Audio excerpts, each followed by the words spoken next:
Before we end up getting started with today's video, I just want to go ahead and release a bit of a statement. This isn't some sort of video to go ahead and speak negatively on either or game. This video is meant to kind of go over Pet Simulator X and Pet Simulator 99 over the years. Both games drastically different, yet still the same. I know everybody has their differences and their personal favorites when it comes to either or, with the majority of a ton of players out there preferring Pet Simulator X. Of course, this is a part of the Pet Simulator rabbit hole videos. I do have other videos such as this on this playlist here. These are your type of videos where you just want to go ahead and listen and learn a few things here and there. Probably hit that like button because it does help me come out with more content like this for you guys, and I appreciate it. So let's go ahead and get started.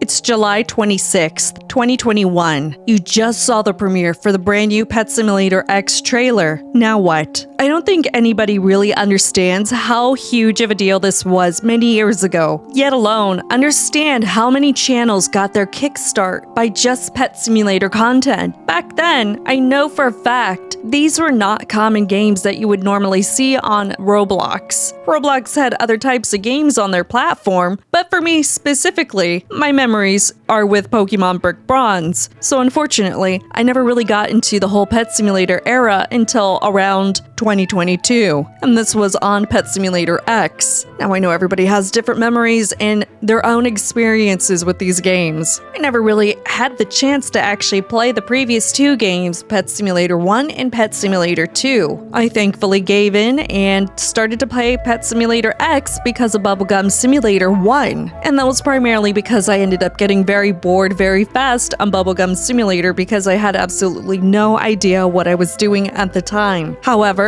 Pet Simulator X opened a brand new genre of games that I never really thought I actually got into. From seeing the colorful backgrounds and the colorful buildings, the scenery, everything. Granted, it may be an eyesore for others, it was definitely something that I really enjoyed. But why? Why is everybody so fixated on how Pet Simulator X was years ago versus now on Pet Simulator 99? So for starters, when you do launch inside of the game, you are introduced to a line of eggs. This has 2 rows going upstairs, with each one dedicated to its zone. Starter eggs, forest eggs, beach eggs, mine eggs, winter eggs, glacier eggs, desert eggs, and finally, volcano eggs. This was primarily dedicated to just the spawn world. Afterwards, every single section within this area has broken down into other worlds: Tech World, The Void, Axolotl Ocean, Pixel World, Cat World, Limbo, Doodle World, Kawaii World, Dog World, and then you had Realms. Now, the major difference that we know with Pet Simulator X versus Pet Simulator 99 is how the gameplay works. You still have to break breakables, but not in the same sense as what Pet Simulator 99 has. For every single dedicated zone, you might have something what we would like to call a boss chest. Some of these boss chests at the very end took literally days, depending on who you were playing with or if you were playing by yourself in the game. Now, I know a lot of players out there do enjoy having these co-op breaks and pretty much having their friends play with them. Remember, this is during a time where everybody was inside of their homes and we were not able to go outside, which I understand maybe that's perhaps where most of the nostalgia comes from within the game. I've met some good people on here as well that I do sometimes talk to on occasion, but because everything has been lifted and society has returned to normal, I don't actually get to speak to those same players as much as I used to before years ago. So all those memories do stay inside of Pet Simulator X. Once in a great while, I might run into a few of them on Pet Simulator 99, but the conversations, again, are somewhat stagnant nowadays. But that's what the game was really big on, and this is primarily dedicated to those big chests. And occasionally, if you were a player on there that didn't have Huges or Titanics, then yes, these breakables did take a very long time to pretty much break, which is why they had a server booster system, which was located in the void. If you were one of the many people that ended up server boosting the entirety of a group full of people with super lucky, triple damage, and triple coins, you were amazing. This was during a time where we were not able to get a ton of these, and when you did, you either used them for yourself or you server boosted everybody, and you had some for yourself, of course. And this helped out drastically for those brand new players that ended up joining the game. Now let's fast forward just a tiny bit. Now we're gonna jump all the way up to December 24th, 2022. This is when I actually joined Pet Simulator X for the very first time. I had nothing. I ended up buying a stocking egg, and this was an exclusive egg at the time, and this is where I initially hatched my very first huge, which was a huge elf dog. I unironically have it with me still on Pet Simulator 99, but this was also the first time that I was able to experience a Christmas update, which I had absolutely no idea that Roblox games initially had. This was also another update that I believe that they held for a free Titanic, free to play wise. Remember, Pet Simulator X didn't hand these out as often as people see on Pet Simulator 99. These were a lot more harder to get, and it was a lot more scarce to see. But here's the fun part. I'm not sure if anybody else knows and realizes that hatching a huge on Pet Simulator 99 is so much more easier than it was on Pet Simulator X, vice versa the Titanics. I probably had a higher chance of hatching a secret pet on Pet Simulator X than I did getting a huge, because I ended up getting more secrets than I did huges. I don't believe I ended up getting a organic huge from there, except for maybe one or two within that time span of me playing from 2022 all the way to the end of the game. When you think about that, that's actually pretty crazy. Also, the diamonds, gems, how did you earn them? You had breakables, obviously, that you could go and pretty much break. And this was before the whole diamond mining thing situation happened and pretty much broke the economy. So when you ended up getting gems, it was either from one, selling really high tier pets, or selling off your huges, or trying to grind as much as you quite possibly could with the diamond breakables. Now, of course, when the diamond mine hit, that's kind of when the economy exploded. And one of the main reasons why you see so many pets within that game being in the billions. And of course, we're not going to talk about untransferred pets being in the trillions, and this is for huges. Set aside from those major differences within the game, other than seeing like server boosting, gem methods being different, rather than you having enchants dedicated slots for those enchants, they were actually on your pets. There was a bank system, which I know people ended up abusing. There were so many different things on here that just ended up being adopted in different ways on Pet Simulator 99, with the exception of not having a bank.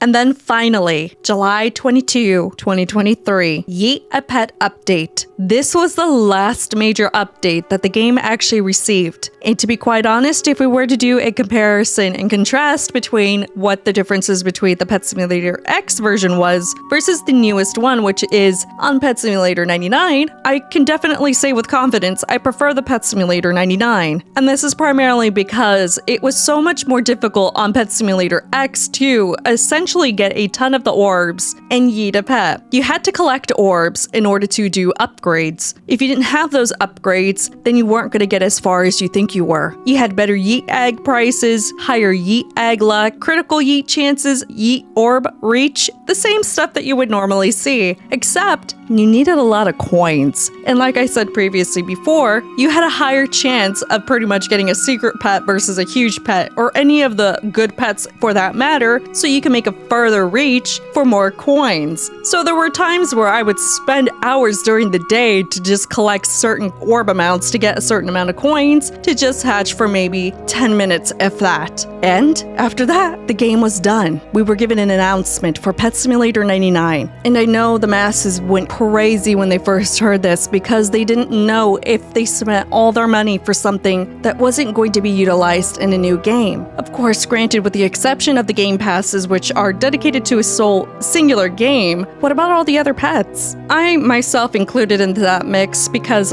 I worked on Roblox games many years ago. I had all my additional Robux that I ended up spending on Pet Simulator X. Did that all go to nothing? Was it all going to be wasted and gone? We didn't know any information until we found out about the transferable pets. And alas, we were given Pet Simulator 99. And of course, before we get into the next portion of this video, what's your favorite part about Pet Simulator X? I genuinely want to know because I always want to hear the differences between the two opinions. Either you love Pet Simulator X and you hate Pet Simulator 99, or you hate Pet Simulator X and you prefer Pet Simulator 99.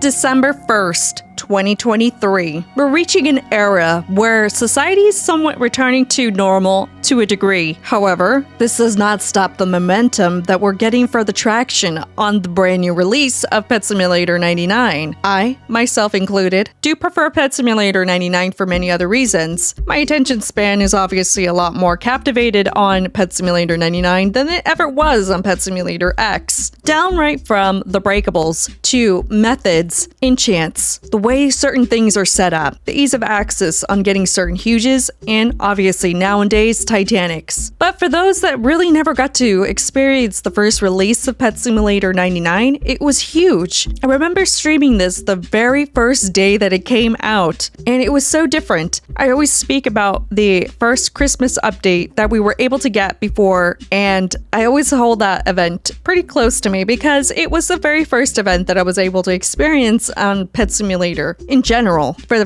the very first time on release, pretty much. But it was because the way that the events were set up were so different than they are compared to now. That doesn't necessarily mean that it's a bad thing that there is different changes here and there, but it was a lot harder to get certain things. Not unfairly hard, but a new experience and you're not sure what to do within the game, if that makes sense. Usually when you start something off brand new and you have no idea how the game works, what to expect, you tend to enjoy yourself a little bit more. When things become a little bit more predictable, that's kind of when everybody loses their joy for something. And this can go for absolutely everything. Whether you want to apply that logic to real life or online, all of it speaks truth. When something becomes ultra predictable, you know what's going to happen. You're already kind of prepared to already know what you're supposed to do. You tend to lose the freshness. With Pet Simulator 99, there is a balance of what they're mainly wanting to focus on. At first, obviously, we were given some worlds, and with events being in between those. At some point, however, I believe a huge turn ended up starting when RNG was included into this. This was the RNG event. I know everybody's gonna have totally different opinions when it comes to the RNG event. You either loved it or you absolutely hated it. And this was mostly because this was the beginning of the end on the economy itself. What used to be rare back then and what gem value was completely exploded for a short period of time. This caused a huge deflation on absolutely everything. I unfortunately never got the chance to take advantage of this, but of course, RNG was fixed on a lot of the pets that were given in this event. Out of sheer curiosity, I decided to go back on one of my older previous videos and I noticed that the Titanic itself was 1 out of 200 million. That's extremely low for what it was. I even had to go back onto one of the deflation videos that I did around the RNG time. Granted, the prices are completely different from what they are today. You'll be able to basically see and get an idea of how much huges were back then. And this is almost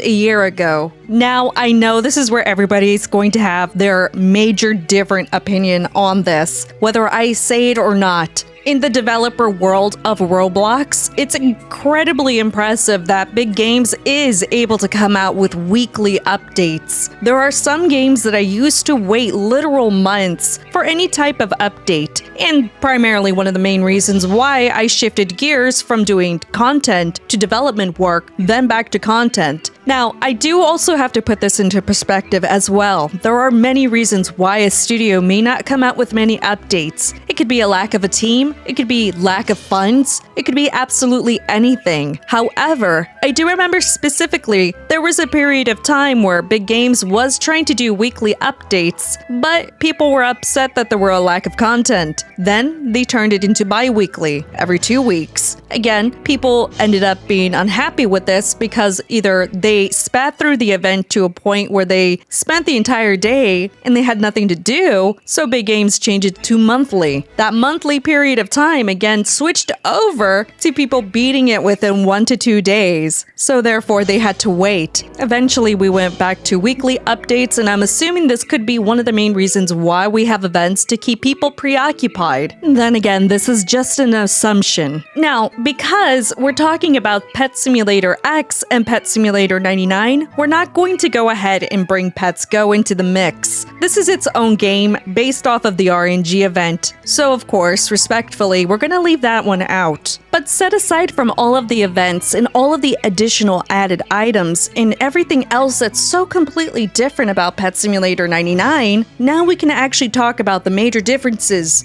The number one thing that players are going to instantly notice are the breakables. On Pet Simulator X, we had dedicated areas, so Spawn World had an entire lengthy area full of breakables. And of course, Pet Simulator 99 is somewhat similar, but we can plop our pets there and they automatically do the work. On Pet Simulator X, our pets actually had enchants, meaning that we didn't have any books or anything that would give anyone other than using pets for a method. This included gem making, breakables, coins, and etc. Versus as to on Pet Simulator 99, we have builds now. So instead of having to dedicate ourselves to re-rolling our pets constantly for enchants, we have books, potions, everything that is possible on Pet Simulator X is its own entity on Pet Simulator 99. And of course, Mastery, they're both the same, but there are two different elements on here. Of course, you have a separation between Dark Matter Converting,